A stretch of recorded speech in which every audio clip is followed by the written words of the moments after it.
Hi there. Welcome to the SoberCircle channel. Enjoy this speaker tape. This is the Saturday Night Live Friday speaker meeting of Alcoholics Anonymous held at Westgate West in San Jose, California on January the 21st, 2000. Our speaker tonight is Larie of San Jose, California. The original recording of this meeting is kept in the S&L tape library. Please observe the traditions of Alcoholics Anonymous and do not play this recording for commercial or entertainment purposes. Please do not break the anonymity of the speakers or any other AA member at the public level. Thank you.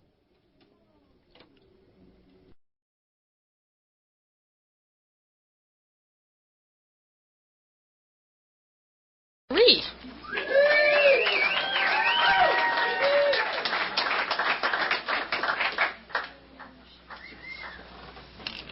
Hi everyone, my name's Larie. I'm an alcoholic. And it's really great to be here tonight. I didn't think I was going to say that, but it truly is. I want to do something different tonight. I want to welcome the 6 newcomers, Janice, Tim, Mike, Don, and Rich. Welcome to Alcoholics Anonymous. I hope you stay. This is the place to be. And welcome to our visitors. You might have noticed we booed one of our visitors, and that means we love her. Diana used to be a member of this group, so when people come back from where they've moved to, we boo them because we love them. And then I also want to welcome the 15, maybe 16 now, court cards. I kind of came in that way, so we'll talk a little bit about that. I'll talk a little bit about that because you get to listen and I get to talk tonight. But I want to do something different. I wanted to see who's out there. So I want to do like a real quick sobriety countdown. So if there's anyone here that has over 20 years of sobriety, can you stand up real quick? Let us see who you are. All right.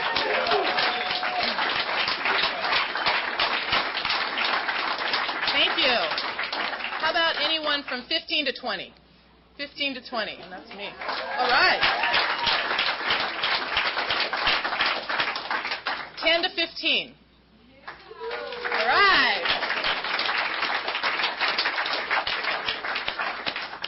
And how about 5 to 10? Woo!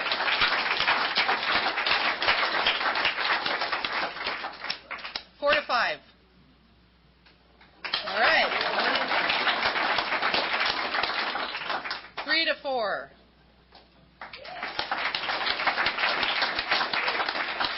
2 to 3.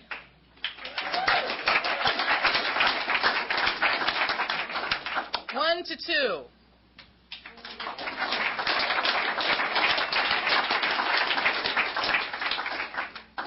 6 months to 1 year.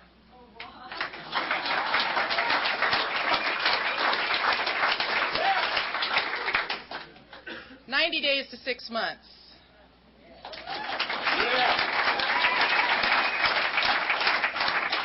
And then up to 90 days. Anybody from 0 to 90.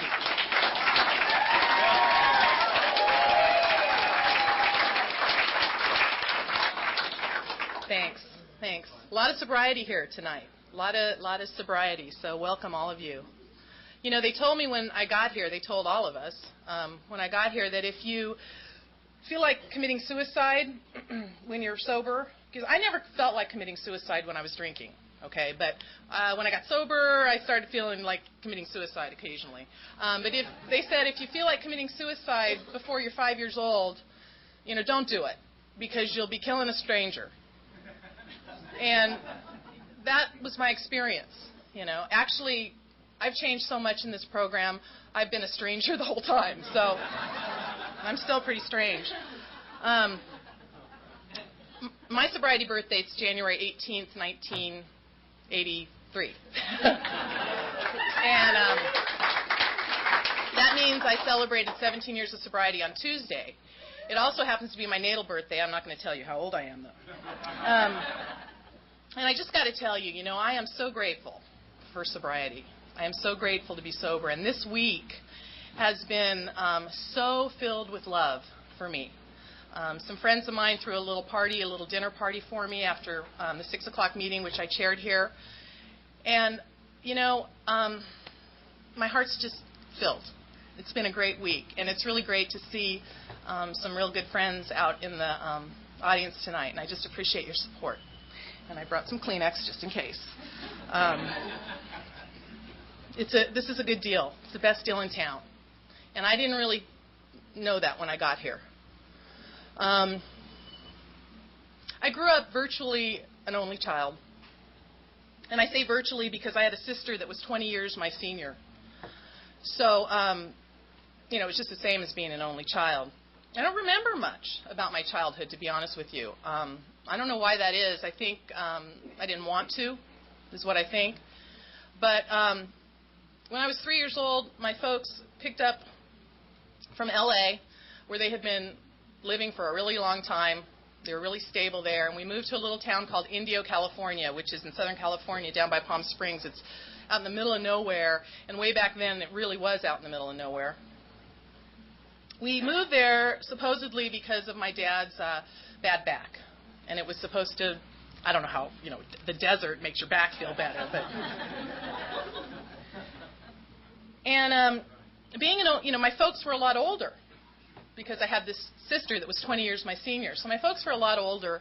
And, really, I had a pretty good childhood. They spoiled me rotten, got everything I wanted. I learned how to manipulate really quick. If my mom wouldn't give me what I wanted, I went to my dad. I learned how to do that one. And my folks didn't drink. They didn't seem, to outward appearances, to be dysfunctional much at all. And growing up, they put me right into the church, which was right across the street from my house. So I grew up a little Christian girl, and I got very involved in the church at a young age, and I kind of got obsessed with it. And in thinking back, I wonder if, I don't know if we're born alcoholics or if we cross a line. I always have said that I think I was born an alcoholic just because I seem to have obsessive compulsive tendencies all my life. I don't know. But I know that I did have obsessive compulsive tendencies all my life. And one of them was my church experience. So from the very beginning, I just spent a lot of time in church. And I think, I'll tell you a little bit later about some stuff that came down for me, but I think it is part of an escape mechanism for me. When I was, my memories start, kind of around 7 or 8 years old. And I had an experience around that time that taught me a lot about relationships. I had a favorite uncle. His name was Jack. And I had 2 favorite uncles, Uncle Jack and Uncle Sid. And this one particular time, Uncle Jack was, they were down visiting, him and his wife. And whatever, yeah, right, the same thing. Thank you, yeah, I like it. Some help from the crowd there. And my parents were off doing something, so my Uncle Jack was babysitting me. And I loved my Uncle Jack. I really did. He was one of my favorite uncles. And I don't remember all of this, but we were in the living room and I was sitting on his lap. And my Aunt Grace was taking a bath. And Uncle Jack wanted to play with me. And I didn't know what that meant. And I wanted to please my Uncle Jack. But he said it needed to be a secret. And I had this thing about secrets. And I somehow knew the secret wasn't okay. But he was my Uncle Jack. And I loved my Uncle Jack. And I wanted him to love me. I always wanted people to love me. And I drank a lot behind that. So Uncle Jack wanted to do whatever Uncle Jack wanted to do. And I wanted to let him do that.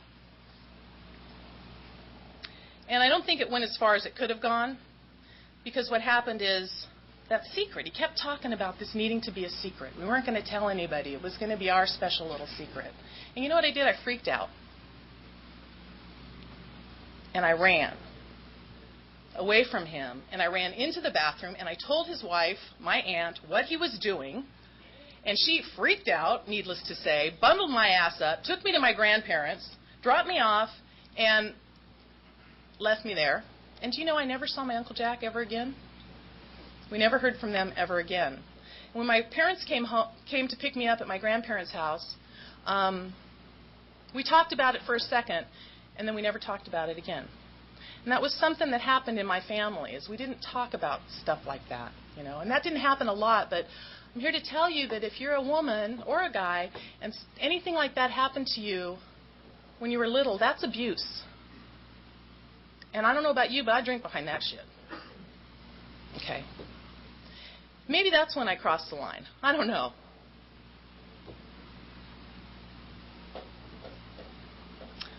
I had my first drink of alcohol when I was 16 years old, and I'll never forget.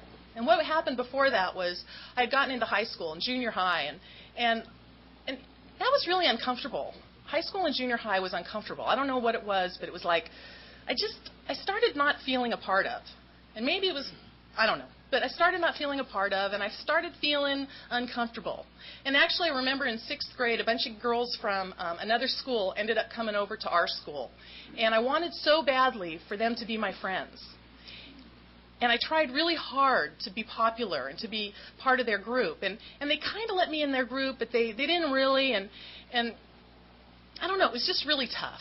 And I went into junior high, and people started drinking and partying a little bit, and I didn't know anything about that because my parents didn't drink at all. There was just no alcohol in my family at all. I didn't really know anything about it. The only experience I'd had with alcohol was when we were on vacation one time. We went to visit one of my dad's friends, and this guy got drunk, and in the middle of the night I heard him crashing around in the kitchen, and I went out and checked him out, and it kind of scared me because I saw this guy kind of crashing around. He didn't even notice me, and I just ran back into the bedroom. And I asked him later what that was, and my dad said, oh, he must have had too much to drink. And that's all it was. So I didn't know about alcohol until I got into junior high and high school, and I started seeing the kids drinking and kind of maybe not even using, just drinking. But you see, I was a really good little church girl. And I knew it wasn't okay to drink based on what the church taught me. You know, God would get you if you did that sort of stuff. So it wasn't okay to drink. But I kind of think, you know, I was a little curious about it. And when I got into high school, I started dating this guy that was a couple years older than me. He was a junior, I was a freshman. And the group he hung around with partied. And I'll never forget the first time I really remember, you know, alcohol was at the California Jam down in Southern California. It was the very first California Jam. I was totally clean and sober, you know. And all these people I went with were drinking, and they had ice chests, and there was a bazillion people, man, and they were getting all shit-faced. And I was, like, watching, and I was, like, innocent, you know, but I was checking them out, and I think it piqued my interest, you know. It's like, what are these guys doing? It looks like they're having fun. And I actually took a sip of one of their drinks and, you know, just gave it back real quick. But it was like, So as a consequence of dating this guy, I didn't go to church on Sundays for about a month. And like I said, I was obsessive about church. But see, what I do with guys is they become my life, okay? So I've always been a chameleon. And if I want you to like me, or if I'm going out with you, or, you know, I'm going to do what you do. Forget what I care about. Forget what I like. So I've been going out with this guy, and I forgot about church. Even though I had gone to church for 10, 12 years, every day, 3 times a week, whenever I could go, I had gone. But here I go dating this guy, and church is out the window. And that's kind of, you know, the story about me and guys. We'll have more of that.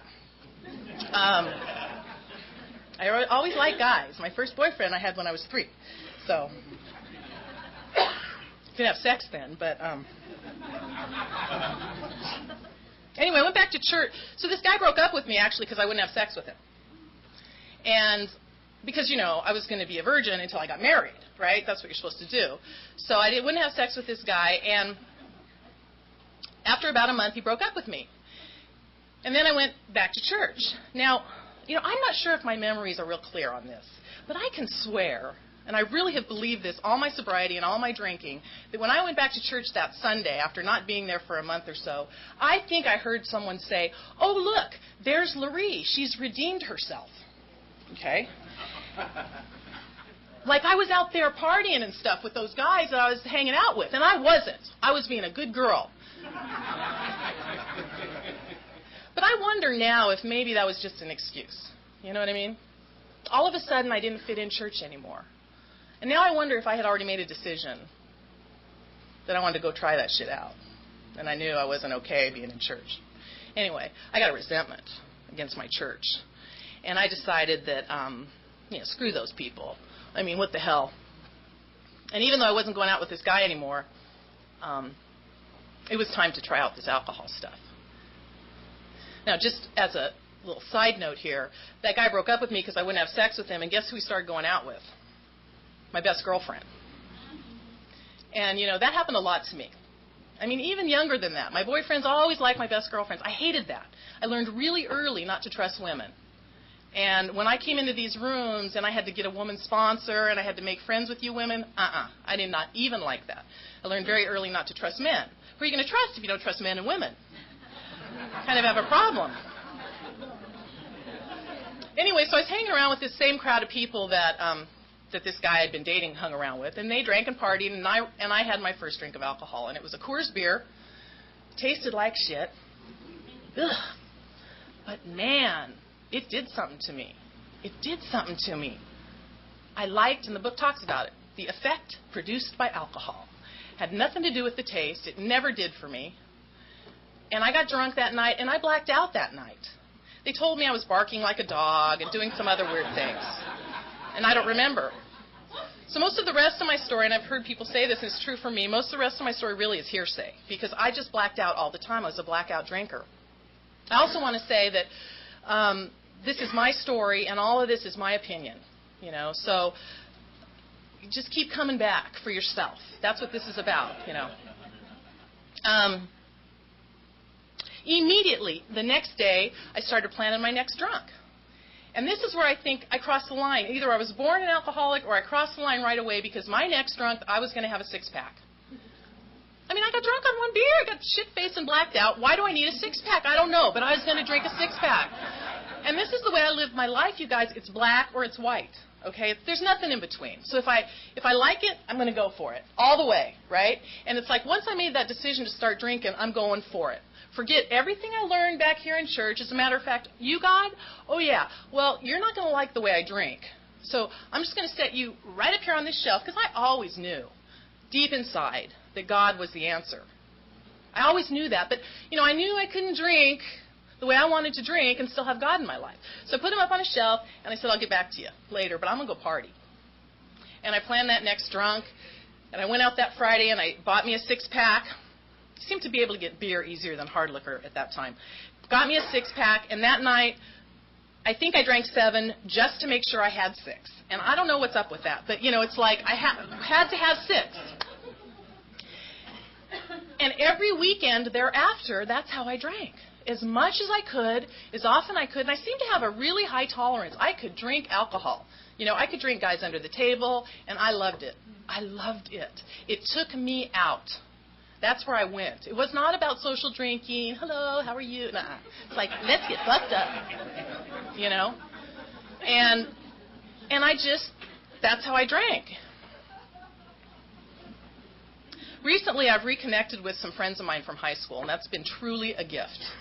Truly a gift, because these people I thought hated my guts, and truly they love me. But, I've been sober a long time now. Changed a lot. And some of those friends are those girls in 6th grade that I wanted to be so tight with. And I was thinking about a couple of my experiences drinking. There was this wedding that I was not invited to. But it was going to be a real cool wedding, one of those golf course clubs up on the hill down in Indio. And all the cool people were invited, and I was not. And my girlfriend took me and my other girlfriend with her, so we crashed the party. And I used to get drunk before the party. You know what I mean? I had to get drunk to be comfortable going to the party, because I just wasn't comfortable hanging out with people and chatting with people or whatever. I needed to get loaded before. So oftentimes my girlfriends and I would go to Patty's house, and we'd drink a bottle of Annie Green Springs each, and we'd smoke some dope, and then we'd go to the party. And that's what had happened, going to this wedding. And there was this guy, Brian, that he's like my high school sweetheart, and I chased him a lot.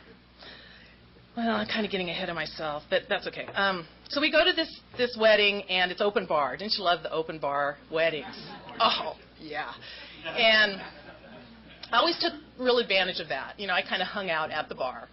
And I got so drunk that night that when it was time to leave they said, okay, my girlfriend Sandra that I'd come with said, okay, it's time to go. So I went to leave, but nobody followed me.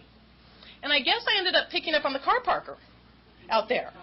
Because I was standing around waiting for them to come, and nobody was there, so here's a cute guy, let's check him out. And the next thing I know, I'm laying on the grass with the car parker. Obviously, he wasn't getting anybody's car. And one of the little daughters went in and announced to the party that I was out making out with the car parker, and they come running out to get me. Well, by that time, I'd fallen down in the middle of the street. My nylons are ripped. I have bloody knees, and my friends haul me home. They were totally embarrassed of me. And my friend Gary, he was one of those guys that always kind of took care of me. He took me into my house and would tuck me in, take care. He was Sandy's boyfriend. He would take care of me. And the next morning, the phone rang. And I woke up. I was totally hungover, and it was the car parker. I guess I'd given him my phone number. And I hadn't been a blackout. I was totally blacked out that whole time. So I answered the phone, hello, and he's like, hey, baby. I'm like, hey, baby, what? He was devastated that I didn't remember who he was. So I'm trying to fake it. Did you ever do that? Try to fake it to pretend like you knew who you were talking to, and that I did that a lot too. I tried to fake it, and I don't think I did very well. Hung up and called my friend Sandy. Sandy, what the hell happened? And she's like pissed at me. Larie, you totally blew it. I always heard that. You totally blew it last night. I don't even want to talk to you. Oh, come on. What'd I do? No, I'm not telling you. That's it. You've done it this time. She hangs up on me. And I was left to try to figure out what the hell I had done one more time. And that's the way it was for me. Brian, the way I met Brian was I used to work at like a Macy's. And I worked with this girl, and one day she was really excited because her brother was coming home. Now, her brother was a loser. And these are the guys that I really liked, right? Okay, this guy was in juvenile hall. She's telling me, I'm so excited, my brother's coming home. He's been in juvenile hall for, 6 months. And, he got so drunk, he burned the bed. He was sleeping on at his brother's house because we couldn't live at his parents because he was so much trouble. So we sent him to his brother's, and he burned the bed up. Now they're sending him back, It's really, really, but I'm excited he's coming home. And I said, I want that guy. I was ready before he even got there. And so he comes in, she gets him a job, and sure enough, man, he was really cute. And I went after him. Dumped my boyfriend. My boyfriend at the time, his name was David Stiff. Oh, I hated that. he was a football player, and he had a football jersey stiff across the back. Man, I hated that.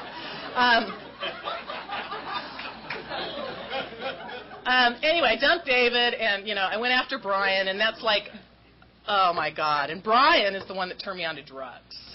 Yeah. Every drug Brian turned me on to. And I got to say that because drugs are a part of my drunkalogue. But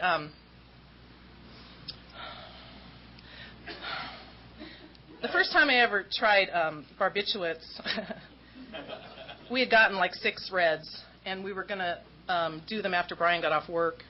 And I was with my friend Sandy again, and I told her I had these Reds.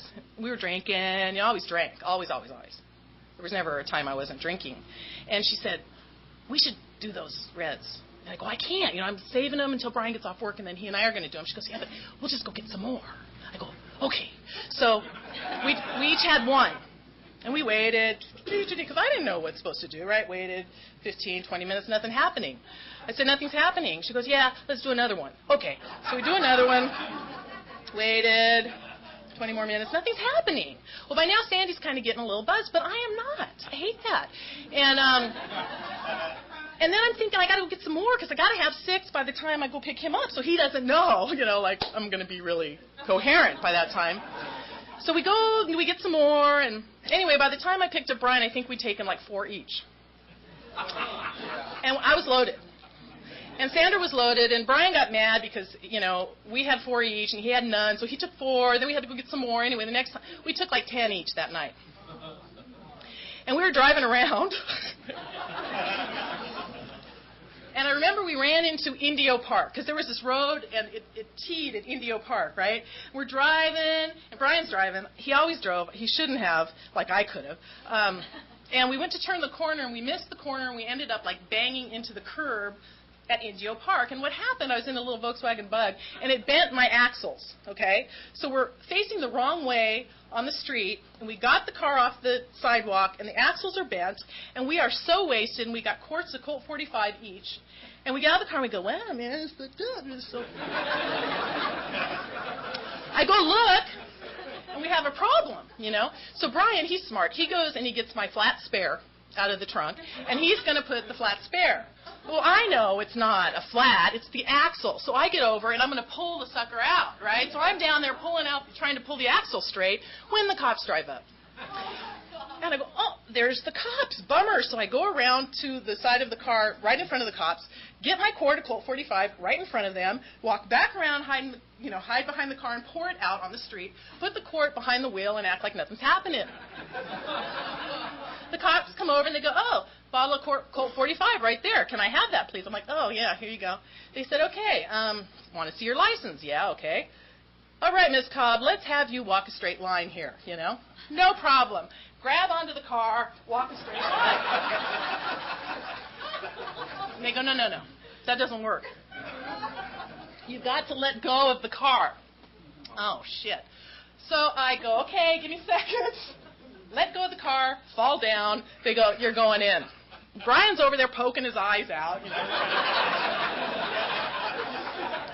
They take us to jail, do not pass go, do not collect $200. I am, like, we're making out in the back of the car.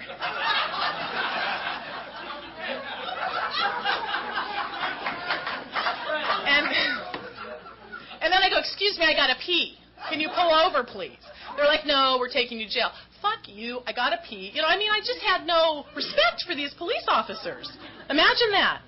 They get us to jail, and I'm like, we get out of the car, I start walking that way. You know, they're like, no, you have to come this way. I mean, it was just a big fiasco. I go into jail, I'm yelling and screaming, banging on the door, let me out of here, let me out of here, drama queen to the max. They call my mom, she picks me up, she says, honey, what happened? I go, God, Mom, I don't know, you know. I, like, had one beer. She goes, well, honey, you really, you know, probably shouldn't drink that beer. Oh, yeah, I know. I will never do it again, Mom. I mean, my mom was pretty naive. Okay, so, you know, that's just how I drank, you guys. I just did as much, as often, just as I could. And that went on. I wrecked cars a lot. I wrecked other people's cars. My dad had told me that I couldn't let anybody drive my car because we were only covered by insurance if I drove. And so he pounded it into my head that never, never, never, never let anybody drive your car. And there was many, many times I should have let someone else drive my car. You know, but oh no, I can drive, no problem. I got 3 drunk driving arrests by the time I got here. The last one I had .27 blood alcohol level. Okay? And I was thinking about, that's been a long time, and I was thinking, you know, was it really 2.7? Maybe it was 1.7. And I go, no, because .08 is considered inebriated right now. So, no, 2.7, you guys. I mean, I drank a lot, and that's almost dead. And I would still, the problem with my drinking is I would still function. You know, I didn't pass out. I wish I had passed out. But I would still function, kind of just do things. I don't know what I did half the time. I remember one time I woke up in Hawaii. I had gone there on purpose. But in Hawaii, you know, you could drink when you're 18. So, oh, that was great. And it's a long story how I got there. But anyway, I was out partying with some guys I met at the naval station, and then I dropped them and went with some other guys, and then I blacked out. And the next thing I remember, it's 6 o'clock in the morning, and I'm sitting in a car in front of a liquor store with a guy who I've never seen before. His son is in the back seat. And he is trying to talk me into having sex with his son. And I know this has happened to some of you. Not that particular thing, but where you kind of wake up and you're talking to somebody, you're having this conversation, but you don't know what you're saying. It's like you enter your body again. And then I always wondered, well, who was there while I was gone? You know, I mean, was that God kind of filling in, or? And you'd think that would scare you. I mean, it scared me for a second. But that night I was out doing it again. That's wasted, you know. And this guy is trying to have, and I didn't have sex with the guy, but it's like, can you take me home now? I have a headache. When I was 19 years old, I had a hangover one day, and I called in sick from work. And I was in the refrigerator. You know how that is. I mean, you feel like shit, and your stomach hurts, and you know you got to put something in your system. And it's like, what am I going to drink without throwing up? So I'm standing there looking, and the phone rings. And my mother answers the phone. And she starts talking on the phone, and she's having this weird conversation. And I think, oh, my God, Mom is having an affair. I think, no way. My mom would never have an affair. So it's like, okay. And I'm eavesdropping on this conversation while I'm in front of the refrigerator. And after a few minutes, she hangs up, and she lets out a big old sigh. And I close the refrigerator door. I go, Mom, who was that? And she says, I can't tell you. I go, Jesus, what the fuck? What do you mean you can't tell me? I just can't tell you. I go, no, you're telling me, Mom. Who was that? And like I said, I could manipulate anything out of my mom and dad. So after a few back and forths, I can't tell you, she said, well, she wanted to wait till Dad got home, but she said, well, that was Rance St. John. Okay. And that was Joanne's first husband. Now, Joanne is my sister, the 20-year older sister, right, that wasn't around much growing up. I go, okay, yeah, I remember. Joanne had been married before. She goes, well, they got a divorce. And I'm like, no shit, Mom. I mean, now Joanne's married and has a kid. Okay? She says, well, then we adopted you. And I went, you mean Joanne, my sister, is my mother? And my mom says, and I burst into tears. And then big guess what the first thing I wanted to do is go get a drink. Now. It's like, man, give me a drink. I go, Mom, I got to go. She's like, what? You can't go. I said, I have got to go. I have got to go now. She's like, oh, honey. I go, Mom, you don't understand. I've got to go. And I ran down to the liquor store, and I bought me a six-pack, and I ran over to my boyfriend's house at the time. He was a truck driver who lived in a hotel, another one of those classy guys that I picked. And he wasn't home, so I sat there and I guzzled beer as fast as I could. Just stop the feeling, stop it. I don't want to be me. When he finally got home, I had a little buzz going on, feeling really sorry for myself. Told him the story, and he goes, you know what's so big deal? You think you're the only person in that this kind of thing ever happens to? It happens to people all the time. So he was a big help. I always pick the supportive, loving guys.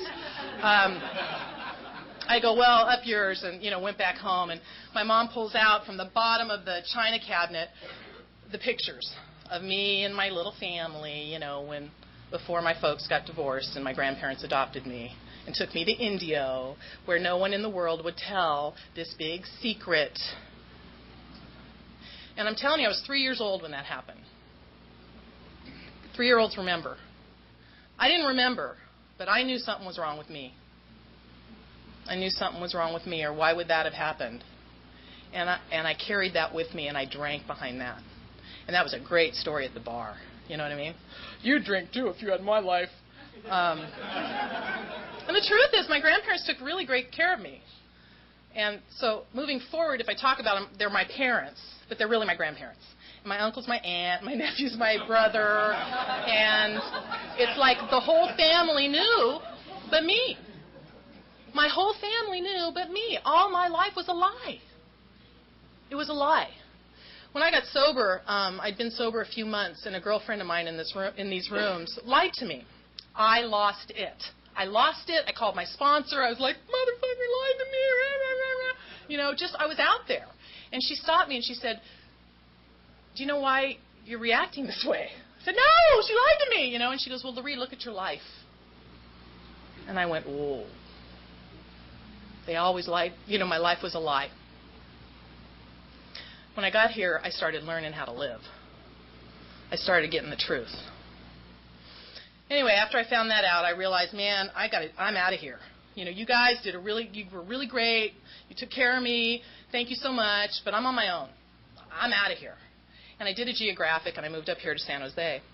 My girlfriend Sandra had moved up here by now because her boyfriend Gary used to get in fights with the Mexican kids all the time down in Indio. I mean, every time we went to a party, we'd be having a really great time, and then all of a sudden, bang, crash! It'd be Gary having a fight, and we'd have to leave because he always was getting in fights. So a bunch of Mexican guys went and shot up his parents' house, so they moved up here to San Jose. Cassandra had some cousin, her uncle was up here. So after a few years, and after this happened to me, I moved up here to San Jose on a big geographic, and what I learned is that you take you with you when you move. I thought it was, I really always thought it was kind of Indio that was my problem. I mean, who lives in Indio, right? I mean, it's like, and people are weird down there. I mean, they would go away to college, and they would come back to live there. They always came back. I could never figure that out. And all my life I go, when I leave, I'm out of here. I am not coming back. And even today, they all went back. I don't know why they would go back, but I made a goal, I am not going back, and I have not. And I won't. But I came up here and continued my drinking. I became a bartender. Good job to have when you're an alcoholic. By the time I got here, I was a coat clerk. I drank a little too much and kind of spilled drinks and fell down and stuff. So I was bartender, then I was cocktail waitress, and then by the time I got here, I was coat clerk. But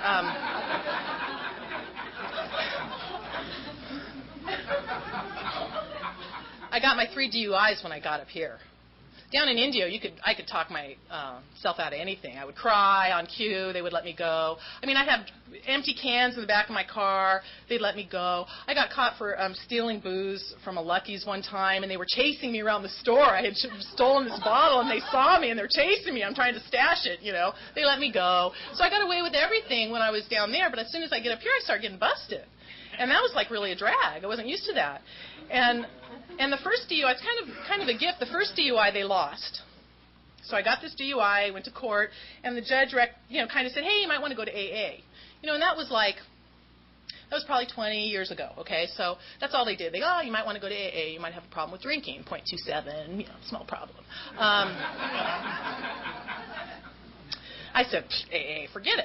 So then a year or so goes by, and I get another DUI. And I'm like, uh-oh, now I'm going to be in trouble because I already have one. I'm getting another. Maybe the little fine's going to be a little bit more this time.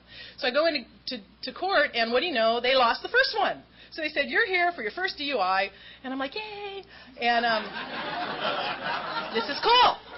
So you might want to go to AA. I keep hearing this AA, but, I'm not an alcoholic. I don't have a problem. So a few years later, I get my third DUI, and now I'm really worried because I'm sure now they found the first DUI, and then I would have 3, and I think you had to spend $500 and spend some time in jail at that time. And I was really worried. And when I went into court, they said that you're here for your second DUI, and so they really did lose the first one, and you might want to go to AA. No, I do not want to go to AA. Thank you very much. But I did go kind of stand in line for a second in the little line that they give you information about AA, and it took too long, so then I went home. My last DUI was sometime in November, and I was dating this other really classy guy at that point who was also an alcoholic. Of course, that's all I hung out with at that point was alcoholics because, normal people don't drink like we do. And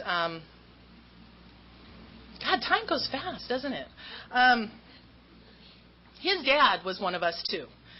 And his dad told me that AA was really a good place to go and that I might want to go there because I was going to get in trouble in some way with the courts, and you guys were really cool, and you would probably write a letter for me that I could take down to the courts, and maybe I could get out of doing time or spend a lot of money on fines and so forth. So he took me to my first AA meeting, this guy. He had gone to AA 20 years before because his wife thought that he needed it. And he stayed sober for a little while, and then he just kept drinking. He was doing really well. He lived in a camper shell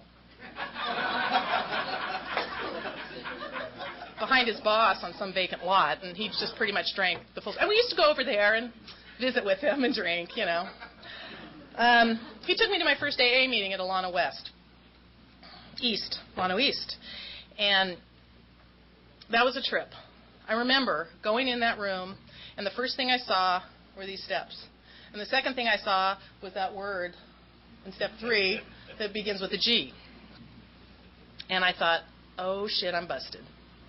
Because if you remember, I put God up on a shelf about 8 years prior. And, I guess I've always known. And I thought, it's time. It's time. You guys told me that an alcoholic was a man or a woman who had lost the ability to control their drinking. And I thought, well, I never really tried to control my drinking. what's the point? I mean, I drank to get loaded. And I think there actually were times I'd go and I'd say, I'll just have 3 tonight. But by the time I had 3, who cared, right? And I'd just keep drinking. I remember when I got here, you guys told me it was the first drink that got me drunk. I go, that's bullshit. It is not the first drink. It is the third drink.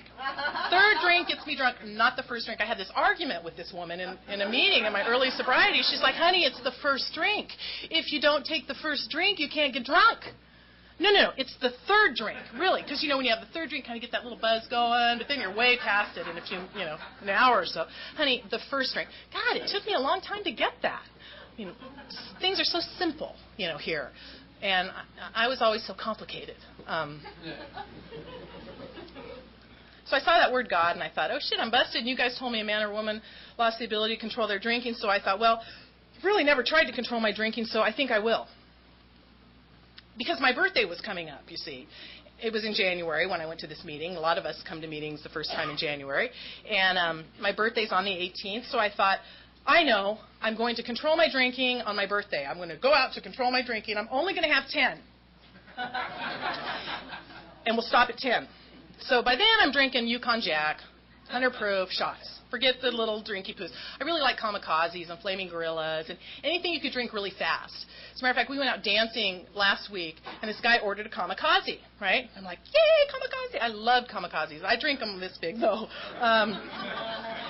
While I was driving. Nobody would ever think there was alcohol in a glass this big, I used to tell myself. Only an alcoholic would drink that. And I never got it. But this guy was sipping this kamikaze. I'm like, dude, kamikaze, down it. Come on, down it. And he's like, no, I'll sip it. I'm like, God, you don't know how to drink. These normal people really frustrate me. Even now, that was very annoying. But where was I? Yukon Jack, 100 proof shots.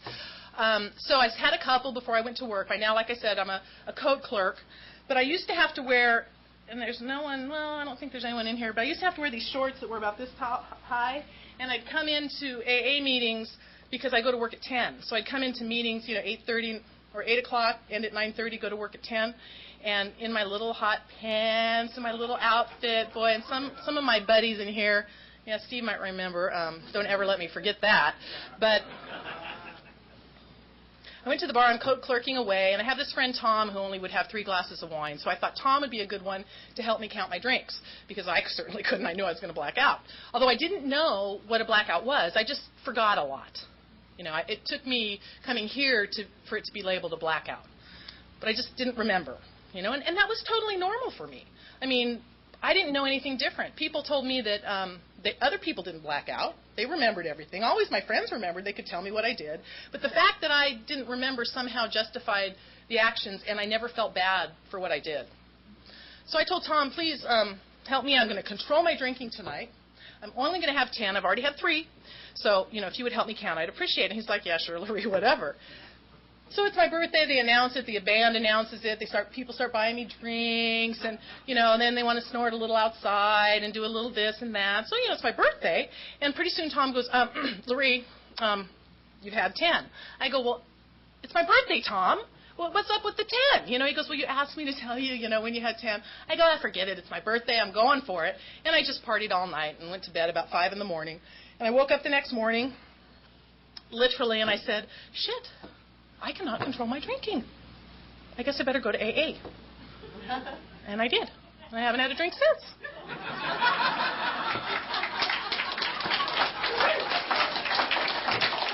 It's truly a miracle, and the streets are much safer, let me tell you.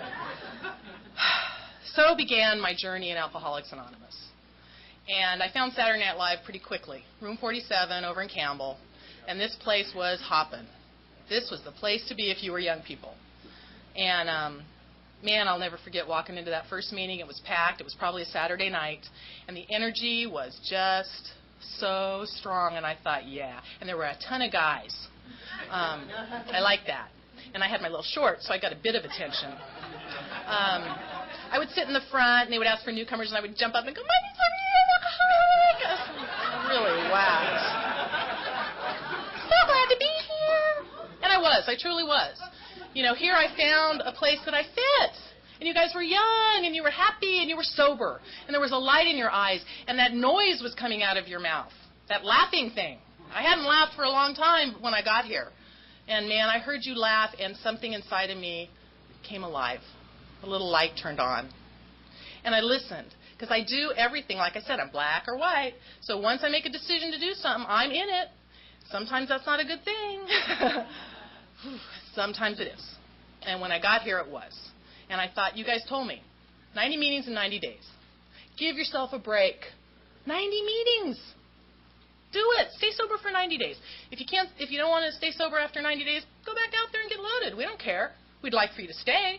But if you don't like it and you want to go out, go for it. And I thought, okay, I could do that. Let me try that. 90 meetings, 90 days, get a sponsor, work the steps.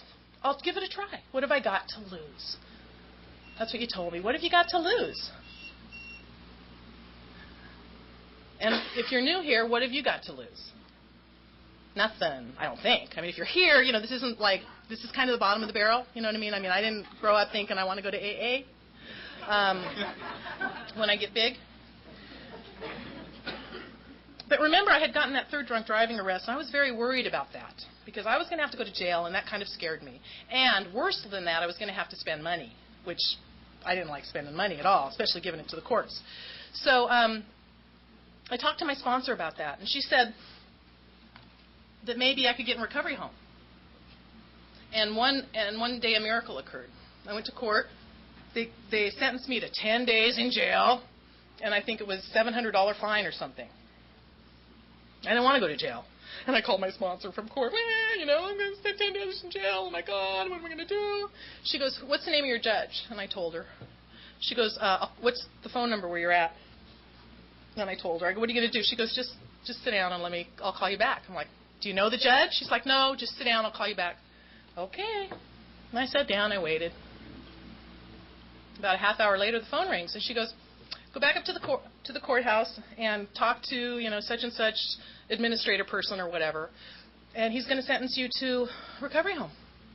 I'm like, what? How did you do that? She goes, I didn't. God did.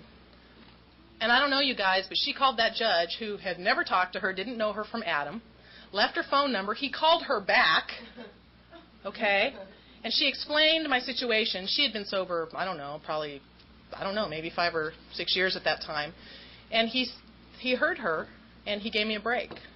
And that was my really, the first real miracle that I remember of me just being totally blown away at the power of this program and the power of God in my life.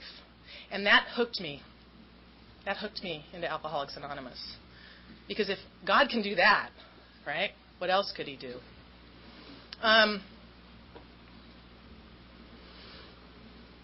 There's something around here that I'd like to talk a little bit about, just because it happened to me, and you may have heard the term 13th step. And the other night I was chairing a meeting, and someone mentioned that, and somebody said, what's that? And I think Jennifer said, stick around and you'll find out. And I'd just like to tell you what that is, if you're new. 13th stepping is when a man typically, but I think women probably do it too. Oh, yeah, the guys say. Oh, yeah. Oh, you guys like it when that happens. Come on. Okay, so a man or a woman uses the program of Alcoholics Anonymous to basically get in your pants. And that literally happened to me. There was this guy in here, and you know what? When I got here, I was really messed up. In the area of sex relations were particularly bad. I had used sex to try to get love, as we all do. And you know what? I didn't have any self-esteem when I got here. And I didn't know how to say no. And I wanted to be loved so bad.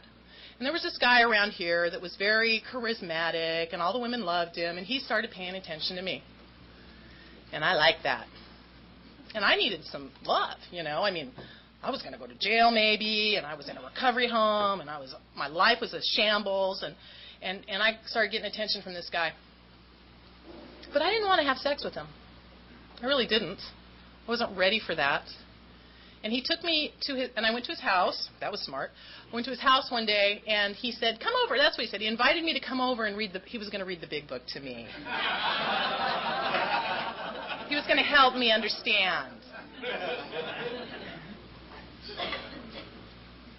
And he did. He read the big book to me for a little while. And then he made his move. And I think I went, no, because I didn't know how to say no. I did not know how. I just want to let you know, if you're new here, be careful. Because we're not all wrapped so tight here. And there are people in this room, well, I don't know about this room, I won't say that, but I'm sure, well, whatever. That will use the program of Alcoholics Anonymous for that purpose. And you know what? We get loaded behind that shit, you guys. We get loaded behind it. And I'm so grateful I didn't. What happened for me is, I had sex with that guy. And I'm not proud of it. I look at him, he's not around, actually. He got loaded. And he's not back. And that's what happens to them sometimes. That messed me up pretty bad. But you know what I did is I used it as a reason to stay here. And a lot of us don't, and a lot of us can't. And we've lost a lot of members because of that. So I just caution you, the women should stick with the women, and the men can stick with the men until you get a solid foundation in this program. And you can make your own decisions, and you can say no if you need to. I started working the steps, and the first 3 steps were pretty simple for me. I had a little bit of a problem with the unmanageability of step 1, although it's like, hello, Larie, like your car is an alcoholic car, you live with 3 alcoholics, you're a code clerk. I mean, is your life unmanageable? Step 2 and 3 were pretty easy because there was God, and I knew He was the answer, and I was ready to take Him off that shelf. Step 4, a little more difficult. Starting to look at myself and really take an inventory of what I had done. Because, my parents adopted me. My grandparents adopted me when I was 3, right? My sister, my mother, all that stuff. I mean, I was a victim. Poor me. You would drink, too. And I actually had to come to a place in sobriety where I believe that I made that choice. I believe, and this is just me, you guys, so I've done a lot of spiritual searching and stuff in the time I'm here, and one of the things I believe is we make our choices about who we come in as in this lifetime. So I believe I chose my folks. I believe I chose this life I'm living. And that helped me get out of my victim mode because I couldn't get out of it. You see, it was their fault. They did that to me. They lied to me all my life. Poor me, and I couldn't get out of it. And through a series of events and some spiritual intervention, I came to a place of believing that I made my choice when I came here. That's just me. But I remember early in sobriety in that recovery home going nuts, just going nuts. And I was so unhappy and I was freaking out, and I lived with all these damn women. I hated women, and some of them were gay, and oh my God. And they wanted to pick up on me, and I called my sponsor, and she'd say, where are you on your 4th? And it's like, I'm not done yet. Well, finish your 4th. When we do our 4th step, stuff starts coming up. We start looking at shit that we've never looked at. Writing down resentments, feelings that, whatever those were. I certainly didn't know what feelings were either. Had a little chart that I carried around with me. Feelings, You feel angry, frustrated. What is it? What am I feeling? I don't know. I mean, that was very hard feelings. And I kept avoiding that 4th step, and I kept going crazy. And my sponsor kept saying, do your 4th, do your 4th. And I finally finished that, and I did my 5th. And that was hard. Who wants to tell someone everything? All that stuff. Yuck. Ugh. Garbage can, right? But what a gift to let go of that and to give that away to someone else. To have someone relate to you and tell you, yeah, I know. Yeah, I've been there. Yeah, I've done that. I remember at the end of it, she said, are you done? Is that all? And I went, oh, shit, I forgot something. That one thing that I had forgotten. God bless me. He totally, because if I had remembered, I wouldn't have written it down anyway, right? And I mean, because it was pretty bad, Have you forgotten anything she said? And I go, oh, yeah, just one thing. What is it? Do I have to tell you? If you want to stay sober, you have to tell me. And so I told her. And that bitch, she upped me, man. She did a better one than me. What a relief. What a relief. I think think the first time I did step 6 and 7, I kind of breezed through it. And I got to tell you that recently, this last year has been a tough one for me, man. I got myself into some messy situations over the past year. I made some pretty interesting choices. Like I said, black or white. I still do that. And when I go for something, I do it, and that's okay. I believe we're here to experience life. I did not come into Alcoholics Anonymous to be stupid, boring, and glum. And that has not been my experience here. You can live life here. And I just love life today. And I want to live life. So I make choices. I take chances. I take risks today. And I've learned that sometimes the choices I make aren't that great, and sometimes I have to pay the consequences. And all I hope is I don't drink. I don't want to drink or use behind any choices I make today. But this last year, I've worked the steps twice this last year, man. Okay? Because what I have learned here is the steps of Alcoholics Anonymous are the keys to the kingdom. They are the recovery from our disease. And the first time I got here, I worked through the steps on my alcoholism. But alcohol is but a symptom of a deeper, darker problem. And I think I have deeper and darker problems than alcohol. Alcohol was a relief for me. It relieved me from those problems. It let me not think about the fact that all that shit happened to me, right? And all that stuff I did and all that. And the tools here are something you can use over and over again. And some people work 10, 11, and 12, and that's the way they maintain their sobriety. And I'm just, I just like to jump in and do it full bore, and I like to go through everything. So I've just finished, I'm kind of on 6 and 7 right now in the last series of steps, and it's like, boy, there's a lot of power in step 6 and 7. This year, I talked a little bit about Brian, and he has been an integral part of, well, not integral, but he's been a part of my life ever since I met him. He got sober before I did, but then chose to get loaded again. And I got sober, and he hates this. I'm going to buy him a copy of this tape, so he's going to hear this. But hi, Brian. He got sober, and then I got sober, and then he got loaded, and I stayed sober. And he is coming up on 5 years now. But throughout, we had some really intense stuff when we were younger, and things we had to work through. And amends I owed him, I felt. And I would go back to talk to Brian while he was still getting loaded and try to make amends. And gee, that just didn't work. I don't know what it was about that, but it just didn't work. And it kind of tore at me because this situation we had was very painful for me, and I did some stuff I wasn't proud of, and he beat me up for it for a long time. And it was just a sick thing, and I wanted it to be clean. And 3 Christmases ago, he had been sober a few years. We had an opportunity to spend some time together, and we healed that situation. I asked him for forgiveness, and he told me he forgave me, and it was healed. It was healed. And today we are really, really good friends. And it's so cool to be friends with people that you got loaded with and that you destroyed each other's life, and to both be sober and walking down this path. And I talked to him a lot on the phone, and it's really cool. And the other thing, remember those girls in 6th grade that I wanted so bad to be friends with? This year I got an email from VJ77654 in this email account that I very seldom use. And one day I go, I should check that email account. And I look in, and there's these messages from VJ77654. Who the hell is this?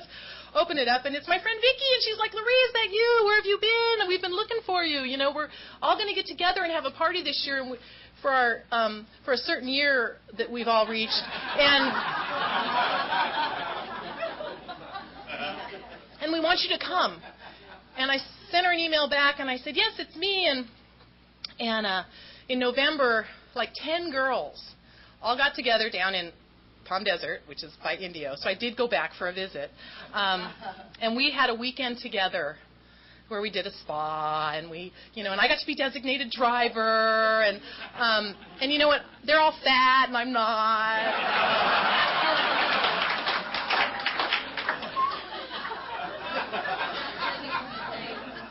Oh, that felt so good, and they love me.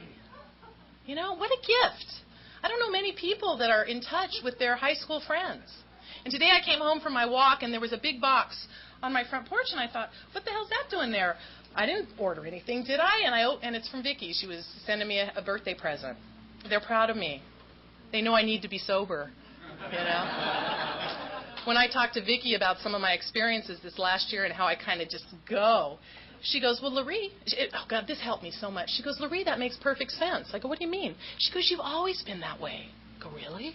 She goes, yeah, man, you used to scare the shit out of me. You'd bring these weirdos home with you, you know, and you'd go, hey, this is my new friend Dave, you know, and he's all scraggly and doesn't have any teeth, and, you know, it's like my new friend, and Vicki's like, okay, Larie, you know, and, you know, I would just do these, like, outrageous things, and she said, we worried so much about you. You know, you really do need to be sober, Larie. And that's what happens here. You get healed. You get healed. I mean, even thinking about talking tonight, and I remember in 6th grade, those girls didn't like listening to me. And I would tell them a story, and they would get bored, and they'd start talking, you know. And so then I started talking really fast, so that maybe I get my story in really quick before they, you know. And I was thinking, you know, I think this opportunity, because I've never done this for this group, I've never done a speaker meeting for this group. Maybe this is part of that healing. So you guys have to listen to me for an hour. And, you know, I mean, that's the way I look at life today. You know, it all can be a healing. It all is a gift. It's a blessing. I'm lucky to be alive today, you guys. I drove off cliffs. I ran into mountains. I hit fire hydrants. I hit trees. I did a lot of damage while I was getting loaded. And today I don't have to do that one anymore. Today life is good. It's full. It's painful sometimes, but it's a blessing. And I have the gift of the 12 steps that nobody out there has. You know, what do those people do? They go to a lot of therapy, maybe, if they even want to take a look at themselves. And we learn here how to take a look at ourselves and how to clean up the past and how to live clean inside and how to have a relationship with a higher power that today I'm learning to call my friend, which is a whole new concept for me. So I want to read something before I close. God, the time goes. I have so much more to tell you. We'll have to do this again. Gail Adams, who was a longtime member of this program, and she died 4 years ago from cancer, like my second sponsor did, used to read this after every one of her talks, and I might start doing that too because it's really powerful. It's called The Keys of the Kingdom. The last 15 years of my life have been rich and meaningful. I have had my share of problems, heartaches, and disappointments because that is life.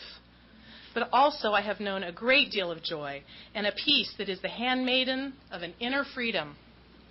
I have a wealth of friends, and with my AA friends, an unusual quality of fellowship. For to these people I am truly related, first through mutual pain and despair, and later through mutual objectives and a newfound faith and hope. And as the years go by, working together, sharing our experiences with one another, and also sharing a mutual trust, understanding, and love, without strings, without obligation, we acquire relationships that are unique and priceless. There is no more aloneness, with that awful ache so deep in the heart of every alcoholic that nothing before could ever reach it. That ache is gone and never need return again. Now there is a sense of belonging, of being wanted and needed and loved. In return for a bottle and a hangover, we have been given the keys of the kingdom. Thank you so much for letting me pass it on.